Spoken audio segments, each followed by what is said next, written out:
The Iowa Hawkeyes devised an interesting and, for 1 week, effective scoring formula. I don't know that they want to stay with that in future weeks. We will dive into the Iowa offense, the performance overall against South Dakota State, and of course, it's rivalry week in the state of Iowa.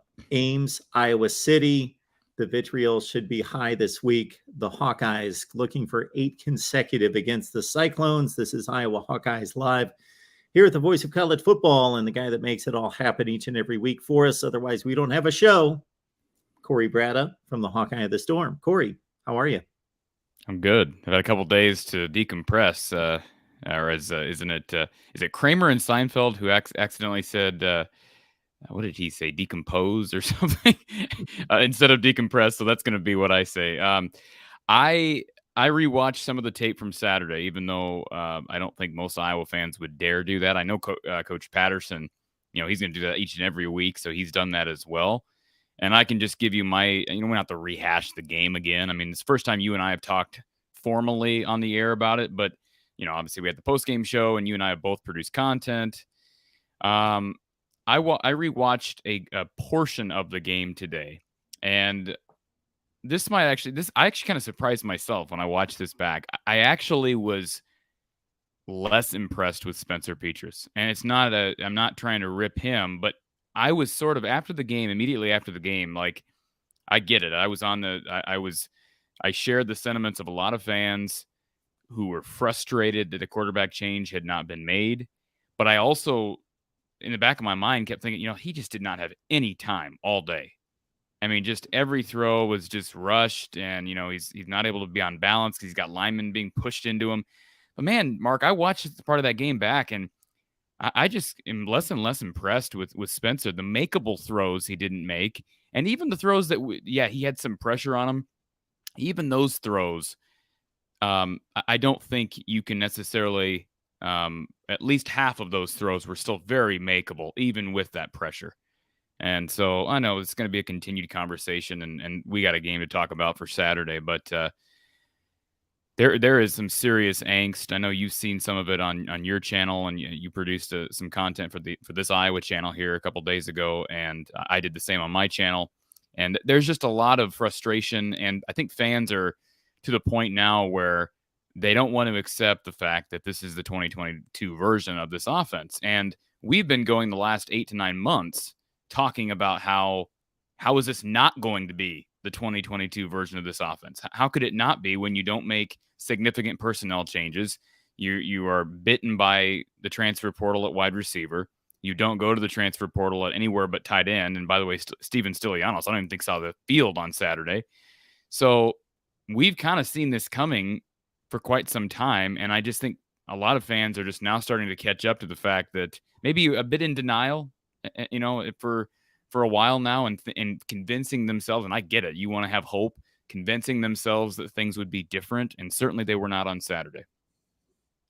It's going to be fascinating to see for a program that is set in its ways, and I say that in every time I address a topic, and we address a topic in which I make that a similar statement like that, I also want it to be fully known that a lot of that is a positive. It's a stabilizing factor. It's consistency, but there are times to change and create and scrap and rehaul and do all those things.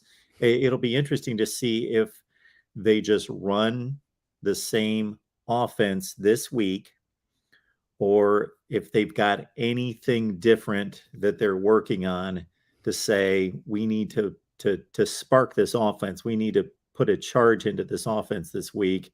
Any nuances that they could sprinkle into this game plan, or are they just going to go through the process? Well, I've heard, you hear from these people who are, self-proclaimed experts. I try not to call myself an expert because I am not an offensive guru. I'm not a quarterback guru. That's why I rely on Coach Patterson so much. But I've heard these other self-proclaimed experts on Twitter that have said, well, Iowa was running a real vanilla offense on Saturday. So fine. We want to go that route. We can continue to just go down that rabbit hole, and there'll always be an excuse, right? So we'll see. I mean, Saturday, again, it'll be another test. But I certainly, even if they did run a vanilla offense, the vanilla offense was putrid. Well, is that an excuse or is that a criticism? I don't think it was for the people I saw it on Twitter from. I don't think they were using it as an excuse, just more as a side note. Like it was really bad. With that being said, they really were running baseline vanilla. I just don't know about that though, because that's a really skilled. I got some backlash. I saw it's amazing. There were some FCS fans that made their way over to the channel in the last few days and were really kind of not happy that we didn't give South Dakota State more credit. And I wasn't trying to discredit them, but Mark, if Jackrabbit fans knew or FCS fans knew as Iowa people, our backgrounds in watching this offense, it wasn't just this one game. I think that's the point. It was not just about South Dakota State. If this was a one-time occurrence, sure, you give the opponent credit and you move on. But this is a pattern of behavior.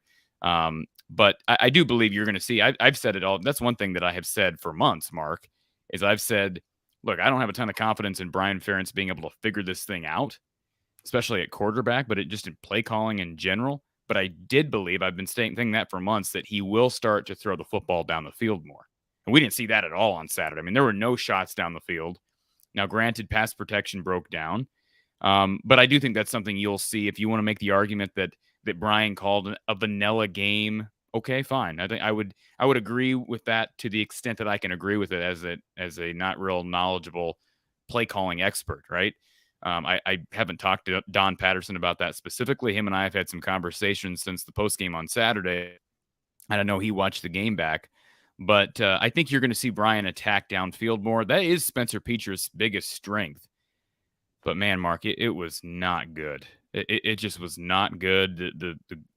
The balls over the heads of his receivers, including a guy like Laporta, who's I think a good 6'4", 6'5", not your smallest receiver.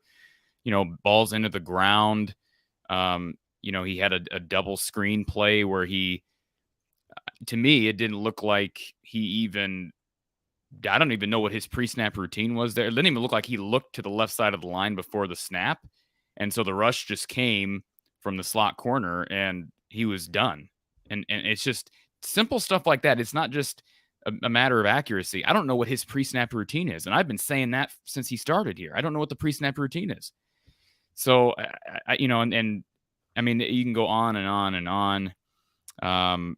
There was a play, I believe that was in the third quarter, in which Spencer took off on 3rd and 5, and he slid 3 yards short of the first down because there was a defender coming at him.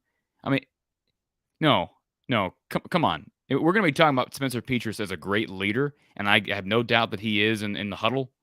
You got to be it on the field, Mark. And as Don Patterson has said a million times, guess what? When you're a quarterback, and this is what he told his players when he coached, when you as a quarterback are on a critical down, right? And you're in a situation where the play breaks down and you're forced to run, congratulations, you become a running back. That doesn't mean you put your health at, in extreme jeopardy, but there was no effort to make that first down. And that is, I think, a microcosm of fans' frustrations. It's not just a matter of, Spencer misses some throws. It's a lot of different things that, we always hear about Spencer's attitude and how great of a leader he is, how great of a person he is. And I don't doubt a single one of those things. But boy, on the field, it's just like a Jekyll and Hyde type thing.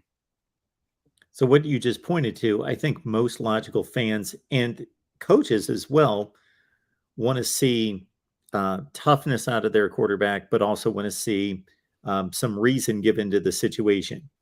So if I was up by 3 touchdowns and you're going to put your body in harm's way as the starting quarterback, absolutely not. But this was a fight to the finish to where they are struggling to get first downs and maintain possession of the ball.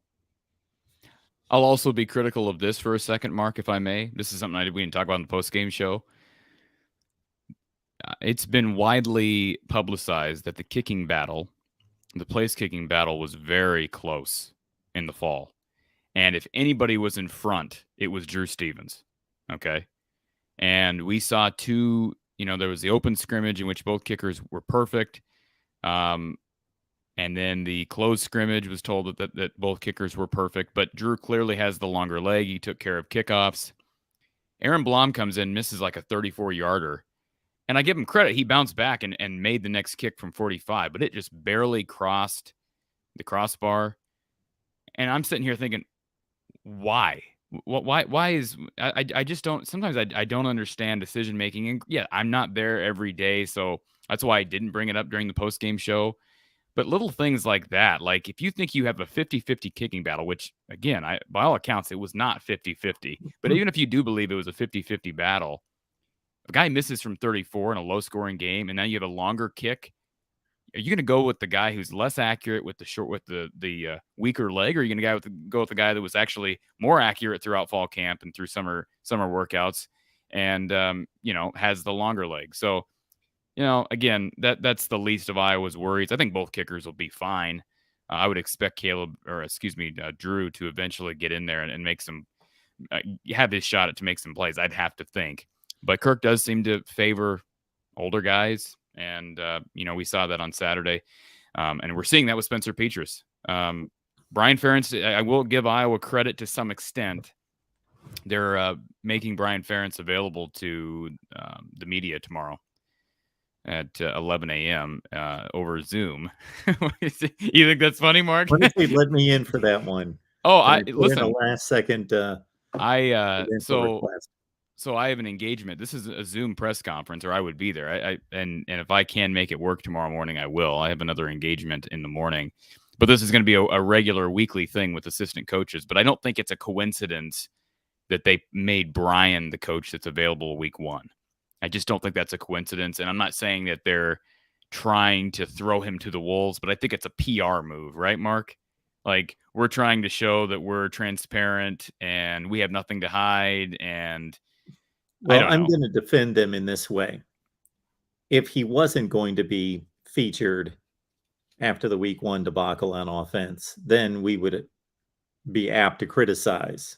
Sure. That he's not available. Well, but frankly, Mark, there are how many assistant coaches? I mean, if they had made LeVar Woods available, I wouldn't have batted an eye, because I would have thought that the schedule was preordained.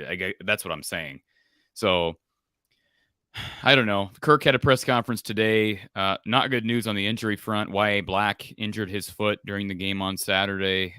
He's out this weekend. Keegan Johnson continues to remain out in what has become a very mysterious injury that nobody really understands. And there's speculation, is he entering the portal and all this stuff. I don't think there's any substance to that. But people, when you're not transparent, and certainly it's Iowa's right, and it's Keegan's right not to share what that injury is, but the fact that he missed all of spring and basically all of fall, and then we heard he was back. We know he was back because he was at media day, and he's the one guy I didn't get a chance to speak with at media day, but he was there and did not participate in Kids Day.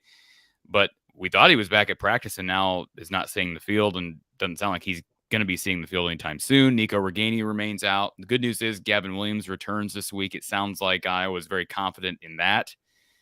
Justin Jacobs is out this week, Iowa's star Leo backer. So, and there's some concern there. Justin Jacobs had his coming out party last year against Iowa State. So that, you don't want to lose a linebacker. He's probably the guy you don't want to lose in this game.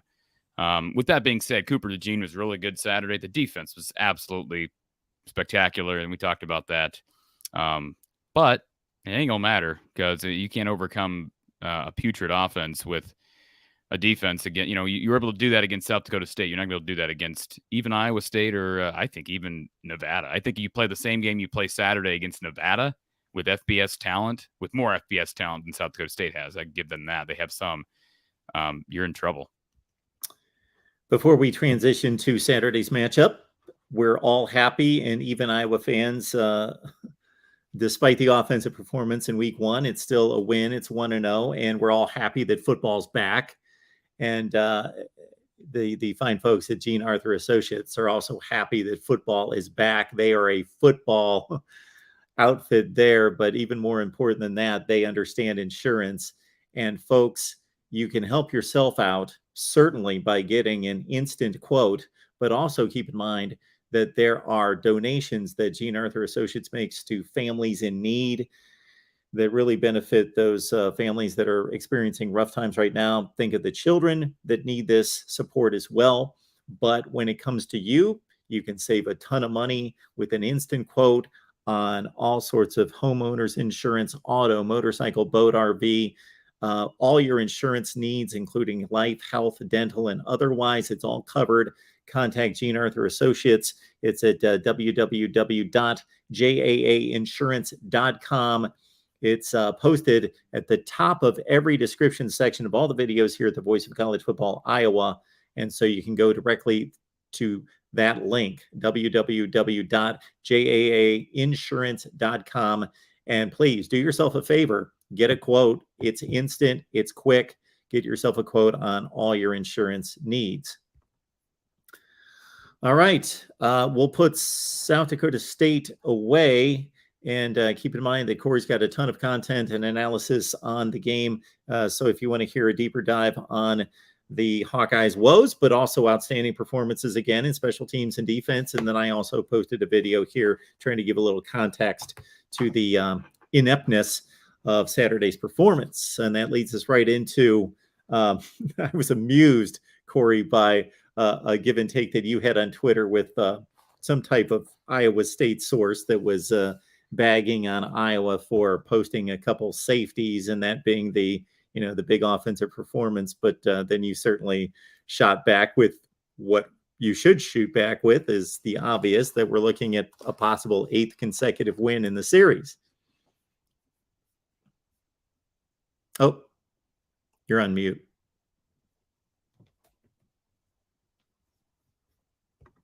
There we go. I don't know why you're on mute. Sorry about that. I think that was our buddy over at Wide Right Natty Light is who I responded to. I usually don't take part in the cynicism, but it's Cyhawk week, so I made an exception. How you doing, Levi? I'm good. How are you? I'm wonderful.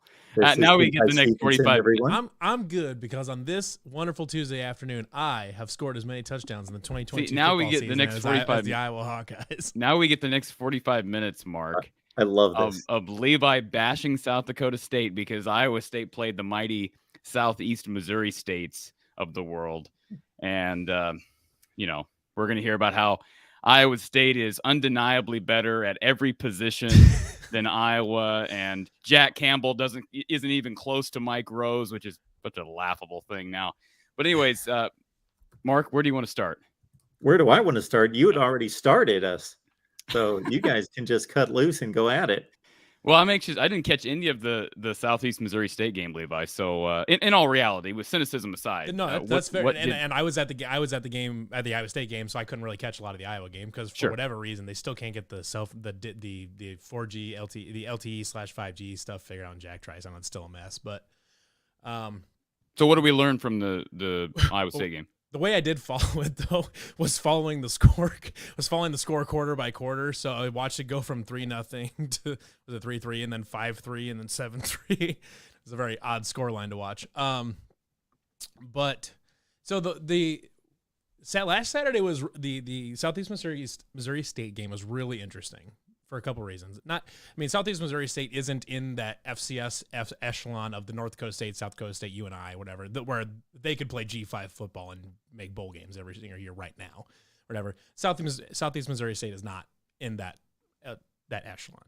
That said, for the first time, maybe in the entire Matt Campbell era, they came out in week 1 and looked good. They did exactly what they're supposed to do. They looked cohesive. The offense had some really good rhythm. The defense played pretty well. Like you come out of the game saying, yeah, we got some stuff to work on. But it's week 1. But you don't come away from watching last Saturday and feeling like, oh my God, like it's not like last year or a couple years ago or whatever it was where they play UNI close or something like that, and you're just like, well, but UNI is really good, and you have to kind of justify your way out of it, kind of thing.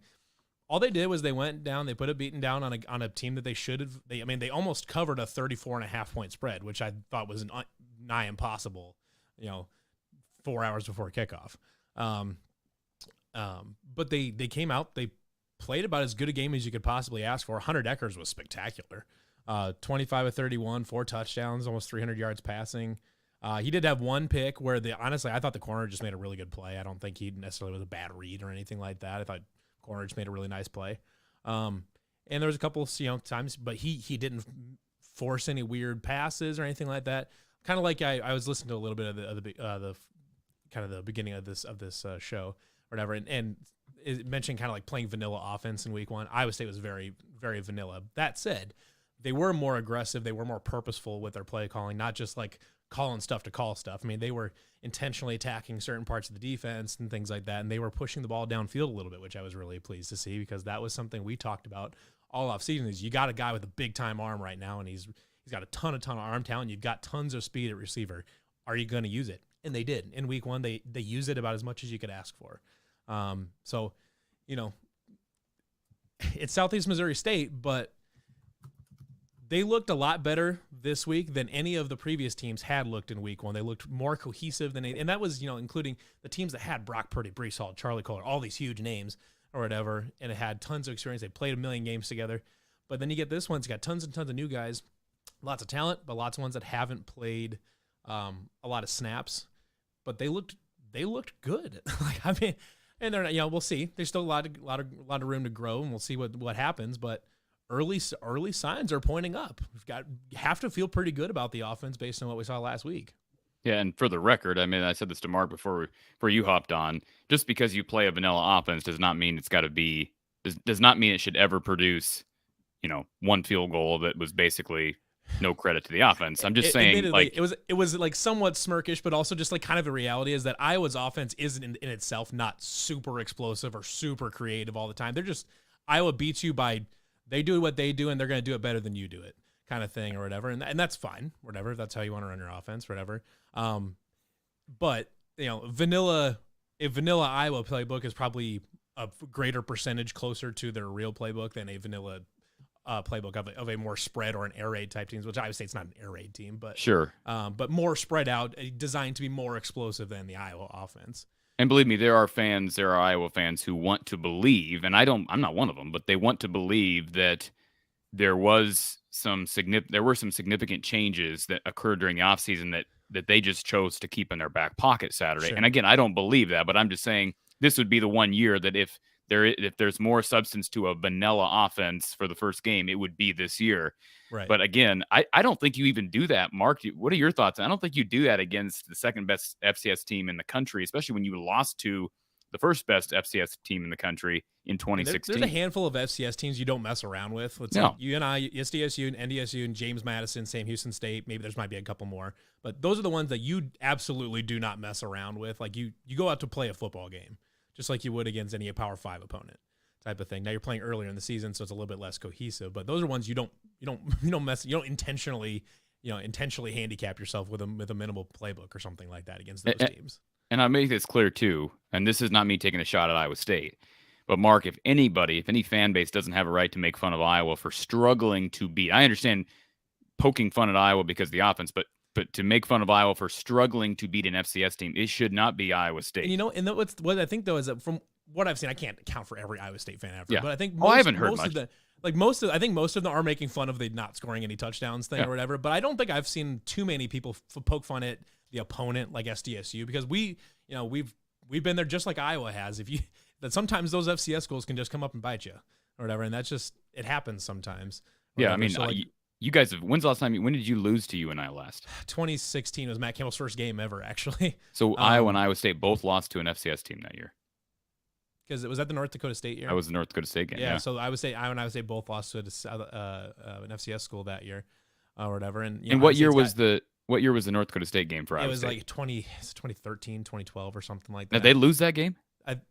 They did, and actually 2019, interestingly enough, the year that SDSU was the national runner-up, Iowa State was up like 14-0 in the first couple minutes of the game, and then it got rained out. And then the next week was the famous 25-hour Cyhawk game, right, or whatever. Yep. And so Iowa State was was on pace to put up a good game against South Dakota State that particular season, but we didn't get to finish that game. And then we played Drake later in the year. That was a mess. Right, and that was a close game. Well, that was such a weird one too, because it was the end of the season. Like I was at that game, and it was the worst experience I've ever had at a game, like weather-wise. I went to the 2013 Ice Bowl against Kansas, where it was 2-9 Iowa State and 1-10 Kansas, playing at Jack Trice Stadium the weekend before Thanksgiving, when it's a -22 wind chill. I would have rather been at that game every single day of the week than that Drake game again. That was the most miserable day of all time. And I do remember that. And like Iowa State like clearly was like, why are we here? And Drake was like, well, they're all juiced up for it, which is kind of expected because they're playing up at a against a team they don't ordinarily get to play against. So it's kind of weird. Not that correct me if I'm wrong, but now that we need to go back and rehash games from 4 years well, ago. no, but wasn't Iowa State originally supposed to play like Incarnate Word that year? Yes. Well, okay. So the way it was set up is that they were gonna play Incarnate Word if they didn't make the playoffs, but they did make the playoffs. So then they lost that game. Okay. And then they had to pick up Drake, which is funny because I do have a relic from that like 2 weeks we thought we were playing our Incarnate Word. We made like beat Incarnate Word t-shirts. And I still have one. And I bust it out once in a while. No, I do think Iowa and Iowa State fans can unite, in struggling against FCS teams at times. But I don't think there's never been a game against an FCS opponent that was, I don't think from either fan base that was quite like Saturdays for Iowa. And Levi, I know you didn't watch that game, but I've never, as an Iowa guy, I've never observed a game in my life where the game is over and Iowa's undefeated in the season, and it feels like Iowa lost. And it feels disgusting. Like, it didn't. There was no joy. I can't say if I can think of a specific one about for Iowa State. Maybe that UNI one where they went into overtime and stuff like. And when they went into, but at least there was some offense in that game, right? Kind of. I think it was like 1918. It was like 1960 or something like that. But like, I mean, kind of. Yeah, it was. There was more touchdowns than zero. So I guess like maybe put it that way. But yeah, no, but like. I don't know, I guess if I was an Iowa fan coming out of last Saturday, I would feel pretty unsatisfied with that win. I think, let me ask you this, Levi, you have a bit of a read on the Iowa State fan base. Is there a cautious optimism, or is it still, because that's probably how I would describe it, honestly, because I think coming into this season and I think most Iowa State fans were in the like, this is probably not. It's at Kinnick. It's a new team and stuff like that. This is probably not the year, which is why it's Cyhawks. This is going to be the year because it shouldn't be. But sure, just because it's just general wackiness. But I would probably describe that as this. Like I think I said, am I Cyclone fan very accurate? I'm glad you put that comment up there, Mark. Thank you.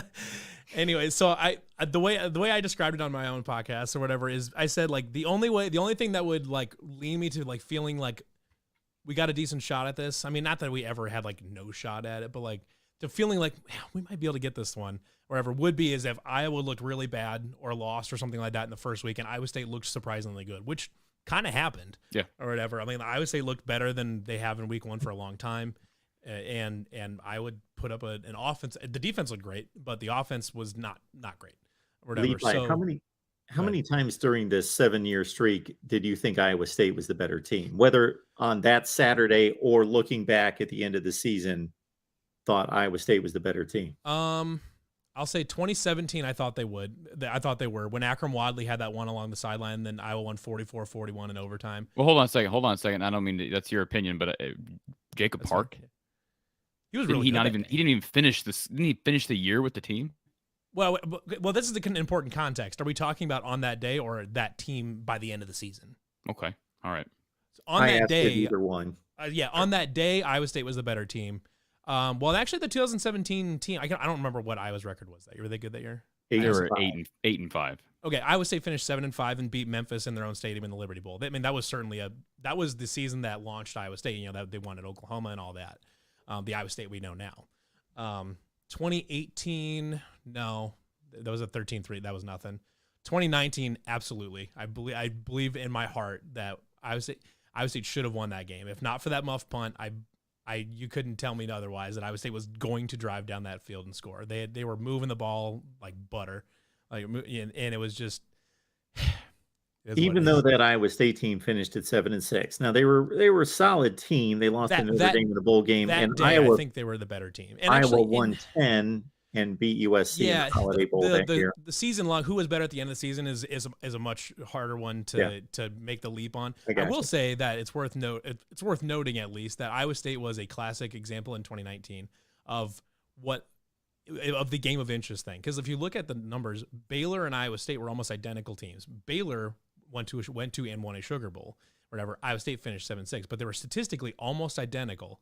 The only difference is that Baylor got a little more of those the margin stuff, the getting some turnover luck and getting some things like where they just the 1-score games did not go in Iowa State's favor that season. They did go in Baylor's, stuff like that. So it's harder to do that on the day of the Cy-Hawk game, though, the longest Cy-Hawk game in history. I do think Iowa State was a better team that day. I don't know. So let me just, I don't know how you can say I think they were the better team that day when they lost that day. Like you can say they were the better team. Well, sometimes the better team doesn't win, though. Well, but you're saying they were the better team that day. Right. That's what he asked, though. No, Mark. Come on. He asked, if I'm correct, he asked for both. He asked that day or that season. Unless the officials were completely incompetent on that day. In those 3 hours, or in the 2019 game, those 6 hours. Yeah, the forever game. We're arguing that was one of those where, the reason I think I can kind of at least justify that Iowa State is a better team that day, outside of an absolutely freak special teams play, that muff punt or whatever. Well, it wasn't really a freak play. I mean, you have a guy who just made a huge mistake. It wasn't like the ball. It was a freak play because because the Iowa State the coverage guy ran into the punt return. How often do you see that? Levi, a freak play. I'm not saying that wasn't just dumb. That was a dumb play. And yes. In full disclosure, the screenshot of that has been my profile picture in our group Slack since then. Great. Well, let me just say, a freak play is 2009 when Iowa blocks a UNI punt, and then UNI jumps on it to get another one. That's a freak play. If they lost that game, I would have called that a freak play. But to me, when you just make a blatant mistake like that, that just means you're less disciplined. It's one though. That's kind of what I'm talking about. It's not like it wasn't a whole series of things. It was one play that changed that whole game. That's kind of where I'm coming, because like one play is just it's less than 1% of all the plays run in that game, and that's kind of where I'm coming from. I mean, you can peel apart things all you want. Sure. You know, I mean, you can get as detailed and nuanced as you want. But so let's talk about this for a second. Yeah, Spencer Petras has thrown 1 touchdown, 8 picks, I think, over the last I don't know how many games. Really? Yeah, which is incrable to think about. I mean, just incredible. I'm not even trying to be snarky. I'm just like, hey, listen, you ain't gonna be. I'm not gonna be fighting. I'm not trying to be a smart ass, but that kind of even though it came up. I'm not gonna be fighting you on this, but I guess what I'm asking is, Iowa State has not forced a turnover in this game, in the Cy-Hawk game, since I believe 2015. That's right. So I mean, at some point, something's got to break. Something's got to give. Will Spencer Petras get off the schneid, and will he have a really clean game, or will Iowa State create at least 1 pick? That's tough. And so I think one of the reasons for that is, one, Iowa State's defense up to this point has been good, but they're not ball hawks like Iowa's defense is. Like Iowa makes a ton of turnovers and stuff like that, and that's great. And that's what part of it fuels their offense and stuff like that, whatever, when it's working. But I don't think it fuels the offense. Well, it fuels something. I don't know what it does. It fuels Tory Taylor is what it does. Yeah, it does. But Iowa State's defense has not been a ball hawk, did not been a big turnover machine.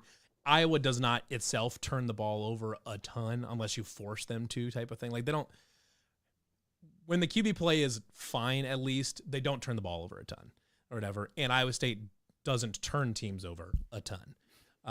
That's part of it. I'm inclined to believe that there is a certain universal law of averages that kicks in at some point.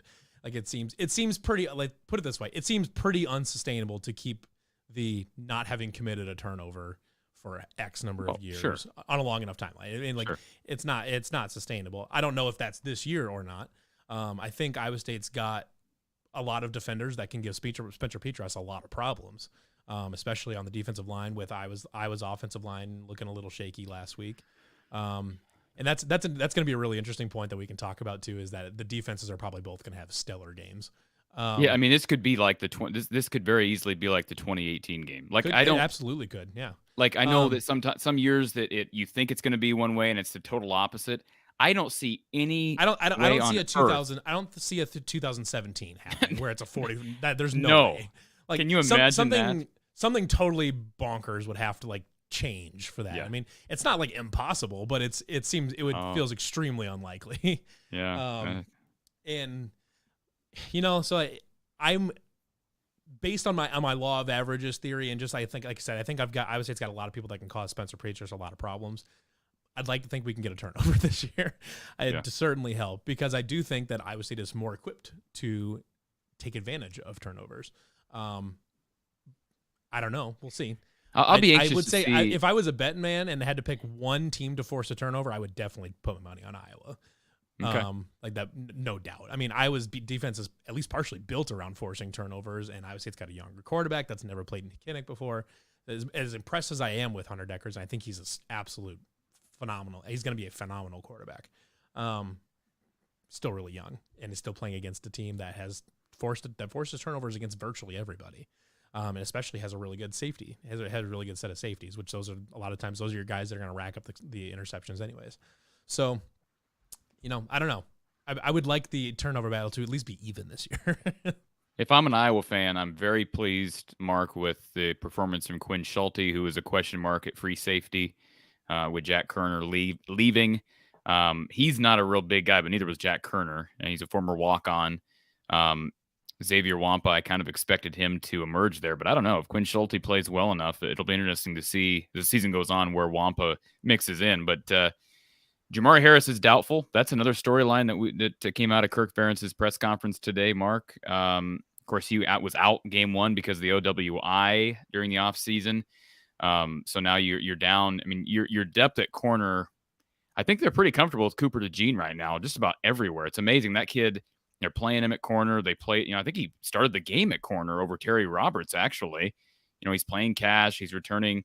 He's in the kick return, punt return list. So I will be intrigued to see how Hunter Dekkers, obviously, how he can handle Kinnick, because we saw South Dakota State very well coached. I think anybody who understands that program knows John Sigelmeyer's been there forever. Yep. It's kind of like the Kirk Ferentz of the FCS. You know what you're going to get. You're going to get sound coaching. But, boy, I think that I read they had 8 false starts, and I wasn't tracking it during the game. Yeah, it was a ton. But you get down in that north end zone, and it is loud, and you just wonder, Hunter Dekkers has never experienced anything like this on the field. So how's he going to handle the road atmosphere in Kinnick? We'll find out, but I'm encouraged. He's a very level-headed kid. He's a lot less. He has a lot less. When you watch him play, he has a lot less manic energy than Brock did, or whatever. Like when you watch Brock, he's always he's always fun to watch. But part of it is because he has just this natural manic energy when he's playing, or whatever. Right. Hunter Dekkers is a little bit different. He's much more of a smooth operator than Brock is. So, and he's a very level-headed kid. He's super smart. I'm inclined to believe that he'll be able to handle it. We won't know until he's there, but I think if he's got a good shot at it, I don't think he's going to have a ton of issues. He looked like yesterday, or not yesterday, but last weekend, he looked composed. Like he was going through reads really, really quickly. He never really looked uncomfortable. Even in the couple times that SEMO was able to generate some pressure, he stepped forward, he evaded and made a nice throw on the run. He's a very composed guy. So I think that bodes really well for playing in difficult stadiums. So we'll see. But I think I think he's probably going to handle it at least pretty well. But we'll see. He might collapse some pressure. I have no idea. I want to ask you this, because this hour is flying by, but I want to ask you this, Levi. Last year, I know a lot of Iowa fans got a kick out of, and I mean, I appreciate your genuineness, but a lot of Iowa fans got a kick out of you basically saying that Iowa State had the upper hand at every position, but I think one was what position was that he said that Iowa actually had an advantage over? Maybe punter? What was it, Mark? Do you remember? Oh, I'm sure punter, yeah. If it was individual positions, maybe it was center, but I know he grouped. Probably center and punter, I would say. But I mean, in my defense, though, if you look on paper last year, I probably had a pretty good argument for it. Are we talking about both sides of the ball? Are we just talking about offense? Both sides of the ball. Offense, yes. Both sides of the ball. Oh, offense, definitely. No, he said, I remember him saying that the group of linebackers at Iowa State were better than the group of linebackers at Iowa. I don't think you can on paper. I think they absolutely were. What does that mean on paper? They don't play the game on paper. They play the game on turf. If you look at because Iowa had some unproven names. They had Jack Campbell, yes. The other names in there were a little bit more unproven. Seth Benson is just as experienced as Jack Campbell, I and have he no was idea who just. Seth Benson is. I Well, know then who Mike you're Rose and Jake going. Humble Listen, are. he's gonna rock your world Saturday, Levi. Because Maybe. What I'm telling What do you mean you don't know who? He, I believe he caught an interception in that game last year. He might have. Yeah, I don't remember. But the point here, I don't know if it really matters, honestly. Like, it's more just like on paper, or not. I'm not even gonna say on paper. Okay. It's whatever. But in my opinion, I thought Iowa State had a talent advantage, especially on offense, and probably at a couple spots on defense even. Sure. Oh, okay. Here, the reason I ask, let's do this. It's all subjective. I mean, yeah, sure, but let's run through it this year and see if we can come to a consensus. Yeah, I think it's clear that. This is sad because Hunter Dekkers is a first-year quarterback that's never played a Power 5 opponent, but I would give Iowa State the upper hand at quarterback right now, which is pretty pathetic. Yeah. But Mark, is that fair? It is fair. Okay, so they have the upper hand. Running back's an interesting one because we know Iowa State loses Breece Hall, Iowa loses Tyler Goodson. Do you like Jarrell Brock right now? Yeah, he played really well last Saturday. He had 110 yards or something like that. He ran hard. Was good. He did a good job evading tackles. They've got a couple other guys. Eli Sanders, he'll get a lot of carries. We'll see about Cartavius Norton. I don't know about that, but Eli Sanders is a really nice back, kind of a scat back. Gets involved in the passing game quite a bit when he's in. Stuff like I would say it's got a good. I feel very good about the running. So backs. I would give Iowa State the upper hand, even though I think Iowa's okay there. They just need a line. Is Gavin Williams playing? He's supposed to be playing. LaShawn Williams, I thought, ran well. So we'll see. Yeah, so we'll see there. But I give Iowa State the advantage. We're not going to do fullback. Let's just do the O-line. Even if you say running backs versus running game, I think Iowa State's running game is in a better place right now. Sure. Let's do offensive line. I think without even watching the Iowa State game, although it's hard because that's really where the FBS talent gap is. Oh, absolutely, yeah. So hard to measure in a game like that. And the pass protection was good. I mean, Hunter Dekkers had tons and tons of time to throw on Saturday. I don't know. Is that a product because SEMO's defensive line is trash? I have no idea. But in general, pass protection looked pretty good. Run blocking was hit or miss. Okay. So I'm going to give ISU the edge there. Tight end, clearly I haven't specifically like dissected Iowa's offensive line film or anything. Well, like no, that. I'll give you that one. I'm fine with giving you that one. I don't know much about him. Based upon the performance Saturday against an FCS team, granted an upper echelon FCS team, I think Iowa clearly. I don't think we're going to argue that Iowa has a better set of tight ends this year, right? Yeah. All right. So moving I think Easton Dean and Deshaun Hanika are good. We just don't know much about them yet. ISU clearly takes wide receiver. Just because of Hutchinson, Iowa's down two of its top three receivers. Jalen Knoll is a guy he's gonna get a lot of catches on Saturday. Jalen Knoll, Xavier Hutchinson, Darren Wilson. They've got quite the stable of receivers this year. I would take Iowa's. Dimitri Stanley is a new one. He's a transfer in this year that he's the deep threat. Like if they throw go routes, it'll be to him. I think you take Iowa's defensive backs clearly, right? You turn the defensive back of the year. Riley Moss, yeah, sure. Yeah, and Kayvon Merriweather is a senior, and like I mentioned, Quinn Schulte played well. That's another one where I really like Miles Purchase and TJ Tampa, and I think they're going to be and I thought they played really well on Saturday, but they're less proven than Riley Moss and whatever his name is. And there's no way we can make the argument at linebacker, right? I mean, that's just we can't do that. No, Iowa States are too young right now. I will say Colby Reeder is one that you're going to hear his name called a lot. If you watch him play, it's almost identical to Mike Rose. I'm not saying it's hard to say if he's as good as Mike Rose because he's played one game here, but his play style is nearly identical. If he wore 23 and grew his hair out, you probably wouldn't even be able to tell him apart on the field. Defensive line, I would venture to say, even though Iowa State has Will McDonald, that Iowa's better across. I would say Iowa State has the best individual player, but as a unit, Iowa's is probably better. And I think we take Iowa's special teams units just based on reputation and Torrey Taylor. I would say I think Jace Gilbert's going to be a good kicker. I think he's going to be really good. Tyler Perkins is a freshman, but freshman punters is kind of whatever. Punters are punters. Well, of course you can't measure a game that way, but I just off what Tyler we just Taylor's definitely through, the better punter, but sure.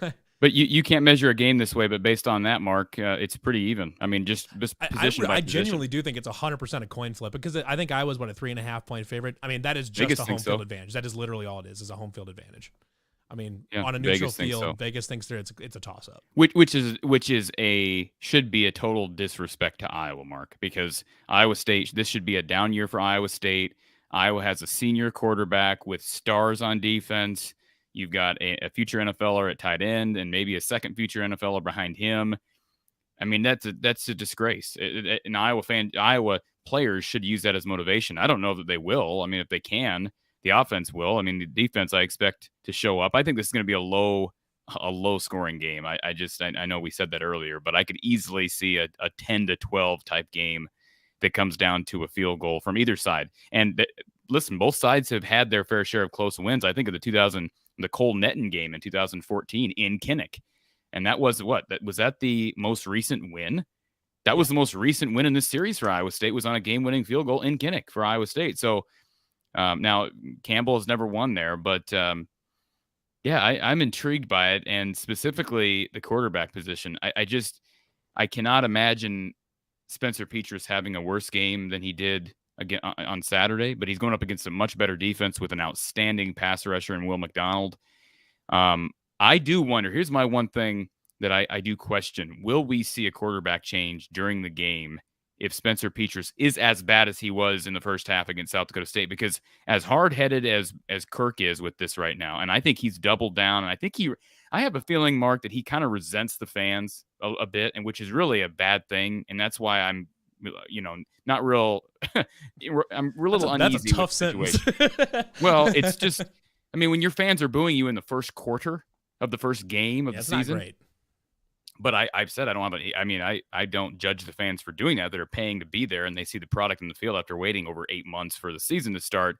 So I just wonder, how long will it take? How much will it take for Kirk to say, okay, we have to make a change, and we're not going to fall back on Spencer was hurt, because that's what he did last year in the Northwestern game. And moving forward, he never, ever claimed that the change at quarterback was due to performance, not once. And so he's going to have to do that. He's going to have to admit that they were wrong, and that whether it be Padilla or it be Labus, I don't expect it to be Labus. I think they'd much rather take their hand with a guy they have experience with. But I'll be interested to see what happens there. The question is if let's say Iowa State's defense is flying around and getting them down in the backfield and stuff like that, do you want to put in Padilla, who hasn't played a lot of snaps? Do you want to put him in there and potentially hurt his confidence or whatever it is, or do you just ride Petras out in the game? It probably depends on the score, I guess. If Iowa State's winning by a couple touchdowns in the fourth quarter or something like that, then it's probably a different story. But I don't know. Yeah. I'm literally just posing the question. I'm not asking. I think it's classic Kirk Ferentz that if Petras is not playing well, but the game's close, that he'll stay with him. Right. But if they're down by a couple scores, and the problem with that, although that should have nothing to do with his evaluation of his quarterback situation, that he'll play. I think if Kirk thinks he can win the game with the people he's got in the game, he's going to stick with them, even if they're playing bad. And the problem with that philosophy is it's not fair to Alex Padilla, because he comes in a game where you're down 2 or 3 scores. I don't expect Iowa State to come in. If Iowa State comes in and blows Iowa out, then it's pitchforks, it's torches. I guess. What's that? What would you consider a blowout? Like if Iowa State comes in, like is Iowa State winning by 2 touchdowns? Is that a blowout for you? I think that if they come in and win by 2 touchdowns, I think there's some serious upheaval. It probably kind of depends on how it happens, but I think if they lose the game in general, people are going to be on fire, because people were on fire after the win. Oh yeah, no, I mean yeah. I'm not saying will Iowa fans be pissed. I'm just what would you consider just a loss? Iowa State played well and that's what it is, or is it like what happens if like where do you, I don't know if maybe you don't have a line of what becomes a blowout versus what becomes just a yeah, I mean I think anything more than I think double digits is a blowout in my mind. The reason I'm asking is because I think if Iowa wins this game, it's something close and low scoring, like a 13-10 or something like that. So something really low down there like that, maybe single digits. Who knows? If Iowa State wins, they probably are winning by a couple touchdowns. I don't think Iowa State's going to be as well suited to win a close Rock'em Sock'em Robots game where it's a 2 or 3 point game. I don't like Iowa State's odds in that. It's just because the experience factor and having an elite defense that turns people over is super critical there. If Iowa State is winning, it's probably because the offense is pushing the ball downfield. They're picking on Riley Moss and he's not picking them off, type of thing. Whatever it is, like they're pushing the ball downfield and they're getting aggressive and they're creating explosive plays on offense, which can produce a couple extra touchdowns. That's kind of where I'm at with it. Is if Iowa State's going to win, it's probably going to be by at least a touchdown. If I was winning, it's probably close. And that's not to say that Iowa State's a better team and Iowa can only win close. But if each team is playing the way that they're going to be able to most effectively win the game, that's going to, in my mind, that's how it's going to play out. Two things. My worst case scenario for Iowa, other than a blowout, 31-3, they lose, but it's another inept offensive performance, and it's the defense playing lights out, great game. They lose 10-3, and they may lose 10-3 because Petras threw a pick that got the ball to the 25-yard line for the Iowa State offense, and they lose 10-3, 10-6, something in that range. And it's, wow, wasted great defense, special teams. The offense is inept, and we lose this game that we shouldn't lose. Let me say this, though. I do not agree with Levi on one thing, and that is I don't see a scenario where Iowa State, now, I could squint and maybe see a 10-point win if things go haywire. And you brought up picking on Riley Moss. I do believe that it's in Iowa State's best interest to pick on Riley Moss and to test him because he did get burned at times last year. I hope they put Xavier Hutchinson on him and let him just go after him. Well, my guess is they won't do that.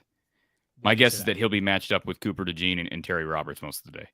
Well, because if I remember correctly, Iowa likes to play a zone where they play sides, basically. Riley Moss has a side. So from Iowa State's perspective, I would assume they would try to line him up in front of Riley Moss. Why would you line him? I mean, no, listen, I'm not saying that I believe he was the best defensive back in the Big Ten last year, but you're going to say we're going to pick the best defensive back in the Big Ten or the guy who won the Defensive Back of the Year award.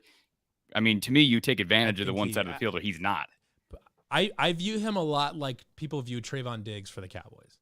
Racked up a ton of interceptions. Would anybody call him the best quarterback in football? No, I'm not saying he is. I agree with you to an extent, but I do believe he's their best corner is what I'm saying. Probably, but but Xavier Hutchinson is also a stellar route runner. He's an amazing route runner. So why not take advantage of a guy like Cooper DeJean who's never been in this moment before?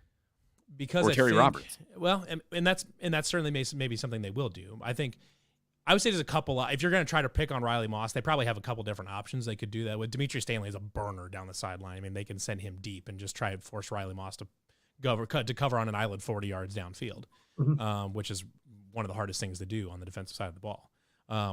So who they put out there, I'm not sure. I think they will. I think you'll probably see a pretty heavy dose of Xavier Hutchinson no matter what, just because he's such a good route runner. He is to Iowa State what Devontae Adams was to the Packers. He's not a super fast guy. He's not necessarily super strong or super tall. He's just incredibly good at his job.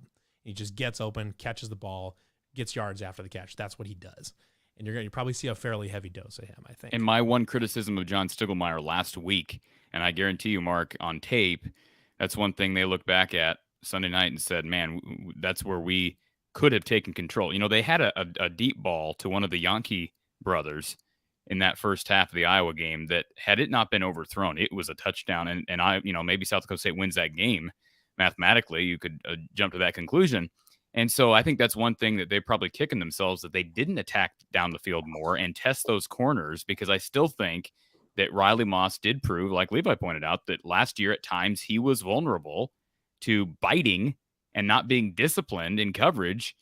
And Phil Parker, and I remember at Media Day, I asked him pointedly, is that an area where you see a jump? Why, an area where Riley can improve to a point where he is a, 2, 3, 4th round draft pick in the NFL draft next year? And he basically agreed and said, I don't think Riley played great last year. And I think he'd agree with that, but he has got to prove it. South Dakota State did not test that on Saturday. And I think with Iowa State's ability to move the ball downfield, they traditionally, especially under Matt Campbell, have ran trick plays, or at least plays that I was not expecting. If you want to call those trick plays, I'm talking about like I'm trying to think of the double pass. Probably thinking of like the double pass from Michael Petway. Correct. That's an example of one.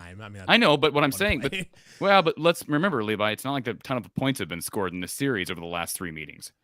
And that was one of the few touchdowns that was scored. So I see a play like that in there against a guy like Riley Moss or one of the younger guys like Cooper DeJean. And I think what's worth noting is that the first game does seem to at least confirm some of our notions that Iowa State is going to be a more vertical offense. Because like when you had all these tight ends and Breece Hall and stuff like that, the offense had a tendency to get really methodical, where they're just dinking and dunking all the way up the field, and sometimes that's really hard to do. This offense appears to be more vertically oriented, which is a different look than I was typically used to seeing from Iowa State. Because much to my extreme annoyance, Matt Campbell has decided he wants to try to beat Iowa by playing Iowa's game. I do not understand why, but he has done it up to this Well, maybe point. he won't this year. Maybe he won't. And that's what I'm saying is I think if there's ever been a roster under Matt Campbell to try to not do that, this is probably it, where you have a bunch of players, one, that you don't have a lot of film on. Iowa doesn't have a lot of film on left-handed quarterback Hunter Deckers, because everything's backwards against a lefty or whatever. So that's something. I don't know if it is anything, but who knows? And it's a player that they don't have a lot of tape on, and they don't have a lot of tape on an offense that does appear to be trying to push the ball downfield a little bit more. So it'll be a different look for Iowa. I'm not saying they can't handle it, but it'd be a different look. And this appears to be a team capable of trying to do something different from what Matt Campbell has tried to beat Iowa with up to this point, which has been wildly unsuccessful. And just for the record, I mean, this can be, I know we're trying to wrap this thing up, but I predicted Iowa winning this game prior to the season. I'm not backing down from that prediction. I still think Iowa should win this game because I don't believe the offense can be as bad as it was Saturday. Although, Levi, I said during the entire offseason that I believe the offense has to get better because it almost can't get any worse. You can't get much worse than being a 123rd out of 130 teams ranked in total offense. And even though I believe they were worse on Saturday, logic, you talked about just logic of assuming that eventually things turn around, odds and whatnot. I think I would say the same thing about Iowa's offense. I think it has to get better. It's worth noting that, historically speaking, Brian Ferentz has probably called his best games against Iowa State. I don't know if that's minus Ohio State and USC, maybe. Yeah, but that's once every decade for those teams or whatever. But generally speaking, on a year-to-year basis, Brian typically calls his best game against Iowa State. I don't know if he's just more focused or whatever it is. He typically does get more aggressive against Iowa State. I'm thinking back to 2019 where they were kind of pushing the ball downfield a little bit with Nate Stanley and stuff like that, or they were trying to. And he gets a little bit more aggressive against Iowa State. So I would assume they'll probably score a touchdown Saturday. And I would just because I think they will try to be more aggressive. And that's history shows that's kind of what Brian Ferentz does against Iowa State anyways. What do you guys think the over-under is for this game? I would guess in the 20s. Is that possible for it to be that? Are we trying to guess the actual over-under? The over-under, according to you want me from Vegas? Oh, yeah, what Vegas is. I would say probably 37 and a half, or both 37. I was going to say, I would go lower than that. I was going to say, yeah, I mean, it's not that many points, though. I mean, a 20-18 game hits the over. If it's 37, I'm taking the under all day and all night. Holy cow. It's 41 and a half. Okay. Alrighty. I'm serious. I was serious when I said if I was a 3.5 point favorite, what are we looking at? 23-18, 24-7. No. Yeah, well, it'd be 20, how does that work out? 22-19. 22-19. I was serious when I said that if I was creating the over under, it'd be like 28-29. I mean, seriously, I just 10-13. Well, you can't overreact from the one game. The one game was putrid, but still. It's not as much as I would like to overreact to and just absolutely bury Iowa's offense in the ground, I have to assume that they're probably going to score a touchdown. Yeah, correct. Right. I mean, 30 is a really low over under. I know it is. That's why extraordinarily low over under.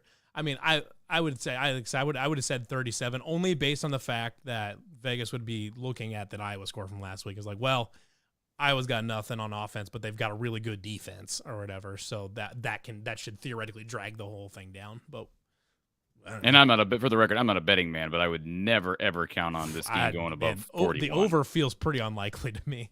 I mean, yeah. I mean, think of it this way: even if there's a blowout, a 30-10 blowout, that still doesn't hit the over under. And which of these teams is scoring 30? Is it Iowa State's offense versus Iowa's defense, or Iowa's offense? It feels unlikely that either team hits 30 points, but yeah. Did you guys see how many touchdowns were scored in the fourth quarter of the North Carolina Appalachian State game? Because Appalachian State scored 40. 40 by Appalachian State. Or 6 touchdowns by themselves? Yes, there were 10 touchdowns scored in the fourth quarter.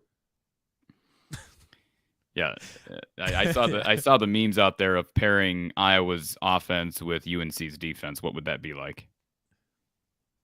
That'd be an over/under 30 is what that is. That'd be an awful team.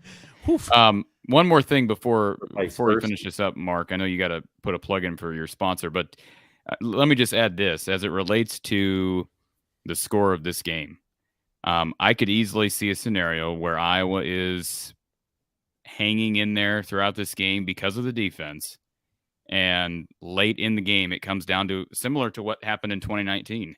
And, you know, I would still give Iowa the edge there because in a situation like that, oftentimes it does come down to special teams and one kick or a punt or just fielding a punt like in 2019. So I think Iowa does have the advantage in 2 of the 3 units. Iowa controls the narrative of this game, Mark, regardless of what Iowa State has on the table, because Iowa has, not only do you have the home crowd, you have your defensive unit and your offensive unit are 2 extremes. And they're so extreme that the defense can control Iowa State's scoring and the offense will control their own scoring. So I really do believe that you can be confident that this game will, I just can't foresee a scenario unless Keegan Johnson walks out like Adam Sandler did at the halftime of the Waterboy game. I don't see any way that Iowa moves the ball downfield consistently. Maybe you hit on one. I hope that they throw the ball downfield, right? Maybe you can get a deep ball to Arlen Bruce or Brody Brecht is a guy that Iowa State fans are familiar with because they were in on him in recruiting. But boy, he hadn't played hardly any football. He's been playing baseball. So I just don't know who you get vertically down the field. And do you have a line that can give Petrus time to do it? And certainly don't have confidence in Petrus to make the throw. So I just don't foresee a scenario where this game is in the 30s or maybe I can squint and see the 20s. I mean, I guess that's where it would probably have to be to get to that 41 number. The way I kind of see this is I think both defenses are probably going to have a really good day. I see the problem here is that there's 2 factors here that are battling in my head. Is like, one, Iowa State got abused by Torrey Taylor last year.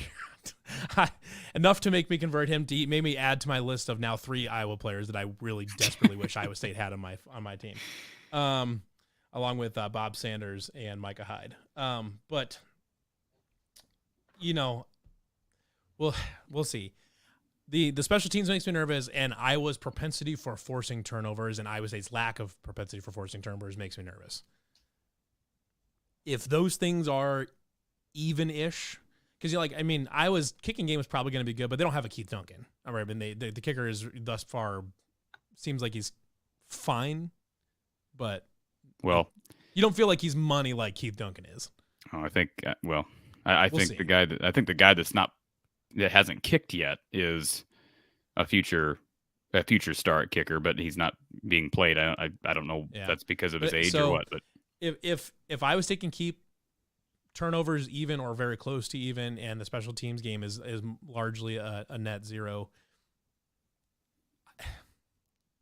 the tricky part here is that both defenses are probably going to play well, but one offense is more capable of overcoming a good defense than the other one, and that's Iowa State. They have more weapons. They have the better quarterback. So with that, you're picking Iowa State then, am I right? That I don't know. That's my issue. And it's in Kinnick, so that's an other little thing here. Even during the season, you can watch listen to all my pods and watch all my shows. I was largely chalking this one up as an L over the off season. Last Saturday has made me rethink that a little bit, just because Iowa State did play really well and Iowa State's offense was so bad. I think it's going to be close either way, but because of this game and because I desperately hate Iowa with all my heart and soul, I'm going to say 42-10 clones. So with that being said, we've broken it down with logic and reasoning. With that being said, we throw all that out the window. To hell with all that. This is a rivalry. Well, I'm going to save my pick for my channel here later in the week, Mark, but boy, it's a lot more. Fans are going to be sweating a lot more than they expected, because this is probably on my top 5 or 6 games that I thought were the easiest games on the schedule. No disrespect to Iowa State, but when you have the likes of Ohio State, Michigan, Wisconsin, Minnesota, and you're at home against about time you had to play Ohio State. Third time since realignment, baby. You do realize they don't control the conference schedule, right? I know. They I'm don't just control. saying they haven't played Ohio State a lot. Sure. So anyways, Mark, anything else? Well, Cyclone and Hawkeye fans, of course, you can agree on this.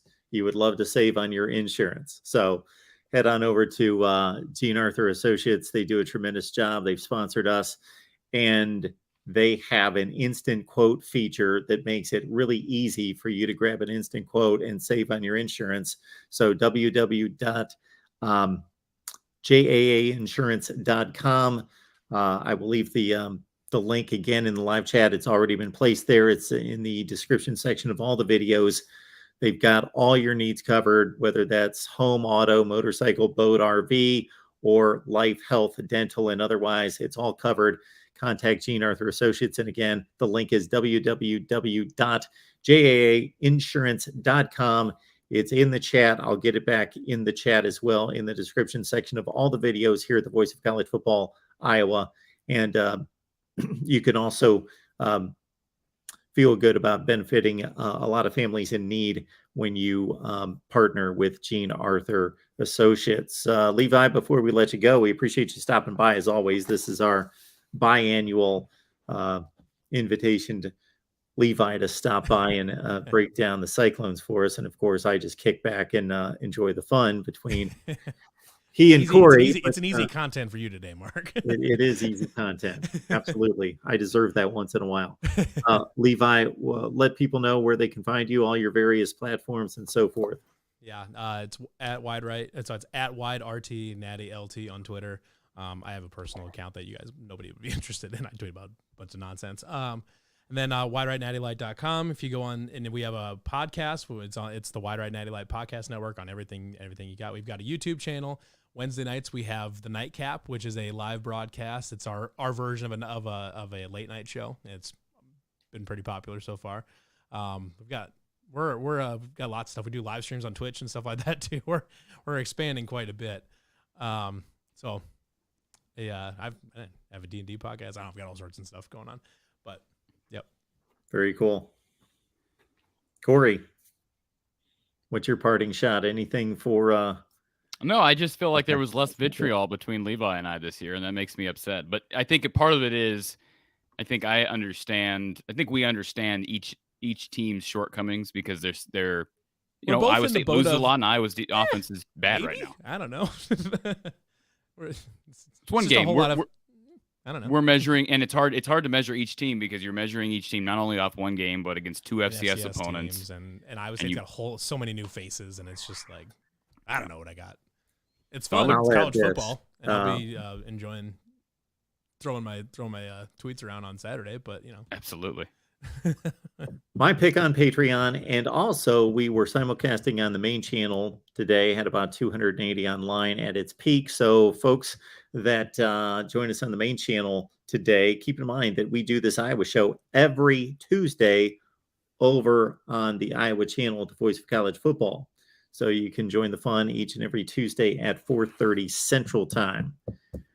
Levi, we appreciate it. Corey, thanks for making this happen each and every week.